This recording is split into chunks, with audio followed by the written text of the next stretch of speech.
What if the secret to living longer isn't in your genetics, but in 8 small habits you can do at home?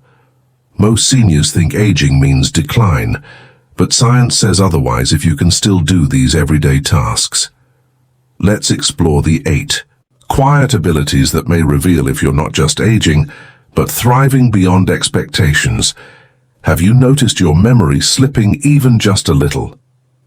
Over 55 million people around the world are now living with dementia, and one of the quietest causes might be sitting in your medicine cabinet. Not a disease, not genetics, but something you were told was helping you. You've probably heard it before. It's just aging. A few misnames, slower recall, moments that feel foggy. But what if aging wasn't the full story? What if something you trusted, something prescribed, was quietly accelerating the very thing you feared? One, unease rising. There are medications many of us take without a second thought.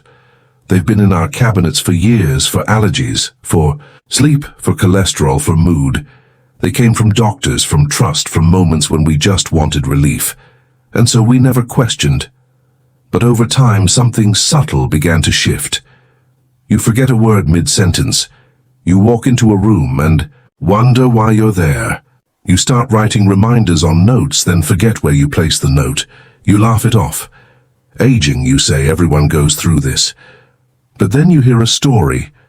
A neighbor's partner developed memory loss quickly. They weren't even that old. They were on medications. Yes, but who isn't?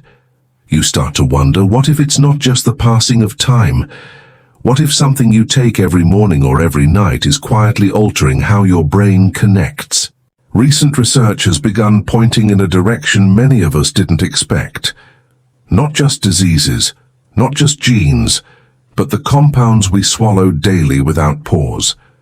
Some medications interfere with neurotransmitters, chemical messengers that help your brain form and retrieve memories. Others lower protective barriers, making the brain more vulnerable to aging. One class of drugs suppresses a chemical called acetylcholine, essential for learning, focus, and memory. When it drops too low, it's not just senior moments anymore. It's cognitive confusion. And the tricky part is, these medications aren't rare. They're common, trusted, often over the counter. So no, it might not just be your age, it might be your cabinet. 2, statistic shock. One class of medications stands out in the research again and again. They're called anticholinergics, and their link to memory loss is no longer a whisper. It's measurable. In one study, long-term use of these drugs was shown to increase the risk of dementia by more than 50%. That's not speculation, that's published. So what are they? Many seniors take them without even realizing. Common names include Benadryl, Dramamine, some sleep aids, and even older types of antidepressants. They're not dangerous in the short term, but over years, silently, they do something critical. They block a neurotransmitter called acetylcholine. This chemical is essential for brain function. It helps you form memories, focus, retain new information, and even stay alert during conversations. Imagine your brain is a city, and acetylcholine is the electricity grid. Anticholinergic drugs, they dim the lights bit by bit, so gradually you don't even notice until the city flickers in confusion. And the worst part, they often disguise themselves as helpful. A medication to help you sleep through the night, another to calm nausea, one to ease anxiety, all solving one surface problem while quietly disconnecting you from your sharpest self. Most people don't connect the dots. You wake up groggy, forgetful, or foggy, and you assume it's age, it's stress. But what if it's not that simple? This isn't about panic. It's about recognition. Because once you know what's interfering, you can start giving your brain back what it needs to thrive. 3, soft healing begins. But here's what most people forget. Your brain isn't fragile. It's adaptive. It responds. Even after decades of quiet stress, it's still looking for a reason to repair. You don't need a prescription to begin healing. You need small, consistent signals that say, I'm ready to nourish you differently now. Start with fatty fish like salmon, sardines, or mackerel. These aren't just healthy proteins. They're loaded with omega-3 fatty acids, the building blocks of brain cell membranes. When your brain is inflamed or foggy, omega-3s act like firefighters, cooling the silent burn and restoring the membrane's flexibility. Next, berries, especially blueberries and blackberries. They may be small, but they carry compounds called anthocyanins, which cross the blood-brain barrier and help protect neurons from damage.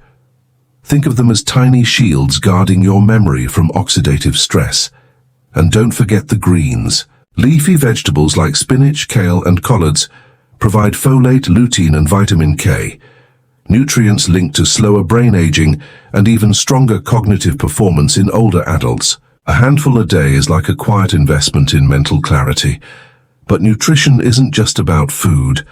It's about rhythm, the rituals of choosing what heals you again and again, even when no one's watching. A walk after breakfast, a glass of water, before coffee, the moment you sit with a meal and thank your body for showing up today. These aren't grand changes. They're tiny conversations with your brain reminding it, I'm still here and I still care.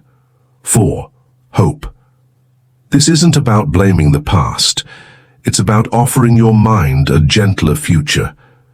Because the truth is, you didn't fail your memory. You just weren't told what it needed to stay strong. You weren't given the full story. You were given pills for symptoms, not support for systems, quick fixes for sleep, pain, or digestion.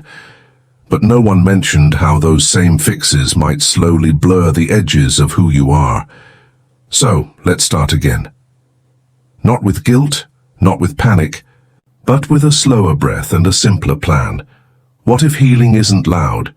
What if it's quiet and consistent? A warm meal with greens instead of a rushed breakfast, a moment of stillness before you reach for your phone, reading the back of the E. Bottle just once with curiosity, not fear. You don't need to change everything. You just need to hear yourself again. And maybe that means fewer pills, more laughter, less multitasking, more eye contact. Maybe it means adding something small like a walk after dinner or soaking your feet before bed instead of turning to a second tablet. Because when the brain begins to feel safe, it remembers how to focus again. It learns to trust again. It begins to say softly, I can still connect. I'm not broken. I just needed space. And the best part, that space is something you can choose one gentle day at a time. Maybe it wasn't just age. Maybe your memory didn't fade. It simply got tired of being pushed, medicated, and ignored. You've felt it, haven't you? That strange fog. That moment when the word is there but not quite. And the quiet question that follows, is this normal? What if it isn't decline but a signal? A signal that your brain doesn't need another pill. It needs breath, rhythm, care. You don't have to fight to be sharp. You just have to stop dimming the light. And if no one said it before, let me say it now. You're not losing your mind. You're remembering your power to protect it. You didn't forget on your own. You were never given the full truth, but now you are, and that changes everything. If this helped lift even a little fog, comment still here so we know you're walking this path too. Next time, the everyday oils. That quietly protect your brain after 60, and the one that might be doing more harm than... Conclusion. Aging isn't the end of growth. It's the beginning of a deeper kind of strength. If you can still do even 5 of these 8 things, standing up from a chair without using your hands, climbing stairs, recalling recent meals, balancing on one leg, sleeping soundly, carrying groceries, staying socially active, and waking up with purpose, you are aging with resilience, vitality, and inner power. And if you're not there yet, that's perfectly okay. Every day brings a new opportunity to build strength, rediscover purpose, and reconnect with yourself. Age is just a number. Vitality is a choice.